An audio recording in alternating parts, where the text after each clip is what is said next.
Anti-gravity developer headed to prison. This is Greg Allison with Galactic Gregs. This report is so disturbing on so many levels, it's off the charts. But we're going to go with it here. The field of those who would develop and or fund anti-gravity devices and research was and is filled with serious scientists and entrepreneurs such as Dr. Ning Li and Amy Eskridge, who along with also people who are chasing physics that may be a wee bit off to those who are absolute carnival barkers looking to take money for a pipe dream. Strange things, though, happen to those who may be on the right track. Some go black. Others fall either to ridicule or pushing daisies. That's why this whole thing is just fraught with a lot of chaff. You have to really get down to the bottom. All right, one of these individuals started out as a tech guru billionaire, Joseph Firmage.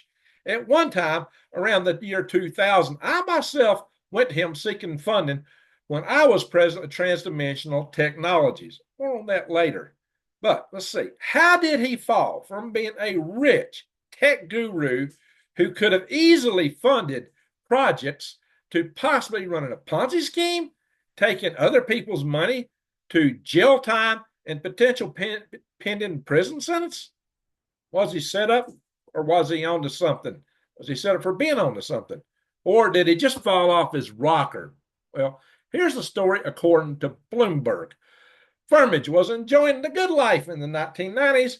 After the young age of 23, he was promoted to an executive position at Novell, the firm that is credited with creating scalable, large area networks, LANs. Firmage was named to be one of Forbes' Masters of the New Universe at the end of the decade, after leaving Novell to start his own digital design firm, US Web. However, his successes was run when he claimed to have had an alien visit. Yo, Joe, don't you know when you're in the corporate world, there are some things you just don't talk about? Guess he didn't get that memo. Anyway, when Firmage was forced to step down as CEO of US Web in 1998, only a few years into his job, there was little preventing the Fox Mulder of the Silicon Valley from pursuing his claims any further. There was little in his way at that time. But according to Bloomberg, the still young tech master started the new millennium surrounded by a new crowd, true believers and other hangers on who were drawn to his alien claims and daring vision for a future with clean and limitless energy and anti-gravity propulsion systems. That is, after his alien claims shattered his mainstream corporate reputation and career. Firmage, the son of a powerful military officer and the great-grandson of a Mormon apostle, lost his national prominence in the following decades, while gaining increased support for his aspirations. He used his family stronghold to convince people like Brandy Vega, who owns a production studio in Salt Lake City, that significant military expenditures for his anti-gravity invention would soon be made. As Vega told Bloomberg, the woman and her husband provided the German computer tech guru an alleged scammer close to $100,000 over the years, often in $200 increments that he needed for different repairs and doodads. Firmage would send one of his larger investors, who Bloomberg regrettably did not identify, to allay the couple's fears when they started to feel like they were being duped. Investors like Vega started requesting their money back in 2023. In July, Firmage sent out this group text thread. While he was also launching some kind of implausible presidential campaign. He said the following. He said, payments and grants outbound expected to commence this evening. Ultimately, no such refunds ever happened. And several of those investors are now suing Firmage, claiming that he defrauded them for significant amounts of money. Shortly after that conversation that he sent out, that text message, Firmage was arrested for elder abuse and remained in the Salt Lake County jail on charges of physically and financially denying an 80-year-old woman that he was living with, who had been his late father's romantic partner, access to her family and basic essentials such as food and water. Now, that sounds rather heinous. If it's true, maybe it is, because Firmage had been in the same county courthouse for about a year by the time Bloomberg reached him in October of 2024. The courts had stated that he would probably resume the torture against that lady if he were freed. The former tech guru was somewhat worse for the wear when the Bloomberg source chatted with him. He maintained that he was unable to admit to financial crime because he maintained that he didn't commit one. Furthermore, he claimed that he was in prison for having been gang raped by an AI-equipped Jamaican financial crime syndicate. Whatever that means. What? Now, I assume that he didn't mean physically rape. Maybe he meant financially, because we're talking about a so-called financial crime syndicate. We do know that Jamaica's got a lot of banking, offshore banks and things there. And a lot of them go there to avoid taxes and maybe for other potential shady purposes. Could there be? That's plausible. There could be such a thing, but what's that got to do with elder abuse? You see, who's in jail allegedly for elder abuse.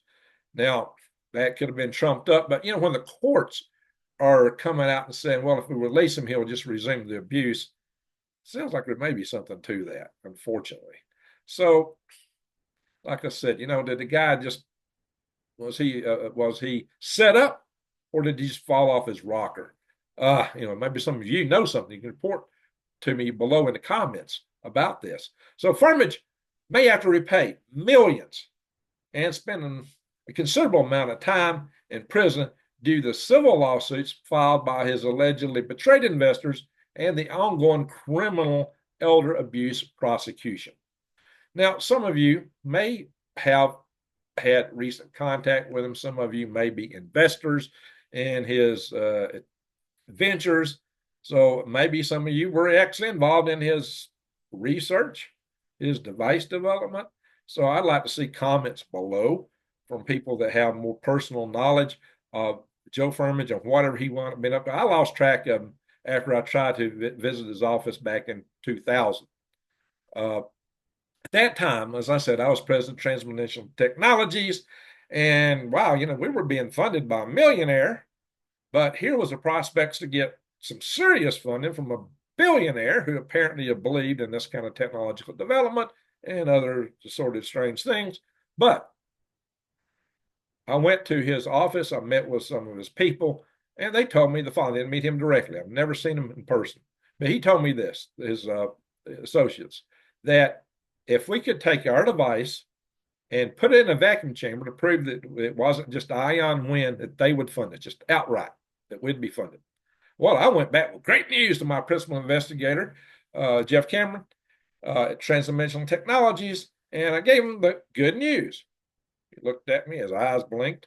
Now, he had given me sheets because I had been concerned about the ion wind myself. He claimed that he had found a non-conservative aspect of the Lorentz force that was the active component in this. Yeah, there was ion wind involved. We all knew that, but he said his measurements well exceeded what could be accounted for by ion wind. And he had pages and pages of partial differential equations that supposedly proved that he had this non-conservative application of the Lorentz force going on. So, okay, now I was a busy guy because I was also I was working a full-time day job, and I was on the side developing a rocket for the Cheap Access to Space Prize through my other company I was president of, the High Altitude Research Corporation. Yeah, I had too many irons in the fire. So I tended to kind of take him at his word looking at the equations. I did not go through them myself like I should have probably done. But, however, here was the chance to prove it, run an experiment, and we'd all be good because I was setting up a business plan based on some flight demonstrations and things like that, lab to flight. I was wanting to take this somewhere. But Cameron, I guess he went to our millionaire investor, Remigius Shaddis, who invested in several aerospace projects at the time. and including he was an investor in Hark, and told him that, he was having problems with me. And I think this is why. And here I was at the verge of bringing him serious money, and, he did not produce. It wouldn't do the test for me to see. And though I heard later he actually tried it, and the results were somewhat less than absolutely spectacular. All that said, there were some weird things about some of the phenomenology that he was experimenting with. I can talk about that later. Something really strange come out of that. But all that aside, uh, I was gravely disappointed in his reaction. I was ready to bail. And Shaddus, after talking with, I guess, Cameron, offered to buy me out because I had stock in the company as the president. He offered to buy me out. I took the money and only $50,000. I put that into Hart because that's all I needed to finish our rocket for our Cat's Prize project. So here I had something tangible that I knew that we could potentially do with something with versus getting a runaround from my principal investigator, which was not good.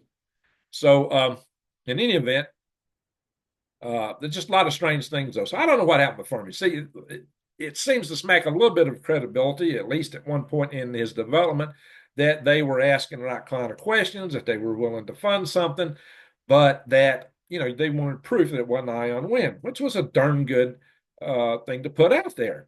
I totally supported that idea. And the fact that they brought that forward to give me the indication they had some knowledge. Now, maybe some of those people at the time had also been involved in NINS, which Bob Bigelow set up. Maybe aware of some of his pursuits of these technologies. So I don't know. I lost track of Firmage after that. So, okay, I can't go there, ain't getting anything out of it. Case closed, put it aside.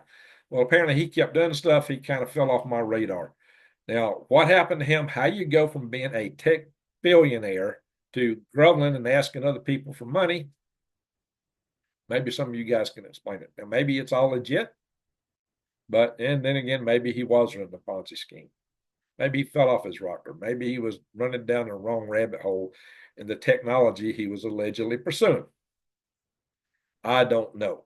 This whole field is fraught with a lot of stuff, as I said at the very beginning, from legitimate scientists to carnival barkers. And I don't know where, Firmage seemed to start out on the good side, except, he told things in the corporate world he should have never said, which showed a little bit of a lack of judgment on his part. But maybe he thought he was young and he had opportunity to do something with that and make a change. I don't know. But in any event, guys, I'm thinking that probably amongst my viewers of this video, there will be somebody who's got firsthand knowledge, who's been there, report in the comments. Maybe even you'd like to talk about it, be interviewed on this channel. We might consider that. I don't know. So it's just a strange occurrence that an anti-gravity developer is in jail and potentially heading to prison. Now, if he committed elder abuse, then that's heinous. That's heinous. He ought to be in jail if he actually did that. If you got a court behind that, chances are pretty high. So I'm kind of leaning toward he fell off his rocker at some point, but I don't know that for a case. I don't know that for sure. There's just so many questions about things that happen to people that pursue these technologies. It's not funny. Anyone in this development world, should they be in that, which I have been in the past, should be considering some kind of coming out strategy to keep them from being ridiculed or pushing daisies. In event, my friends, tell me what you think. Leave comments below. I do not have the answers to how this ends. All I know is the guy was a tech billionaire, upcoming guru, master of the new universe, according to Forbes, and then he fell from grace and wound up in jail and maybe heading to prison. Wow. Wow. That is too much. Elder abuse, that's heinous. If he committed elder abuse, then yeah, put him behind bars and let him rot. Anyway, subscribe to my channel, bang the notification bell, and click all. I got a story coming out about why we actually cannot afford to let the Chinese develop the moon without us being there, perhaps by our Space Force. And this is a Space Force emblem on my hat. Anyway, now I'm not part of it, but this is a gift from a friend. But anyway,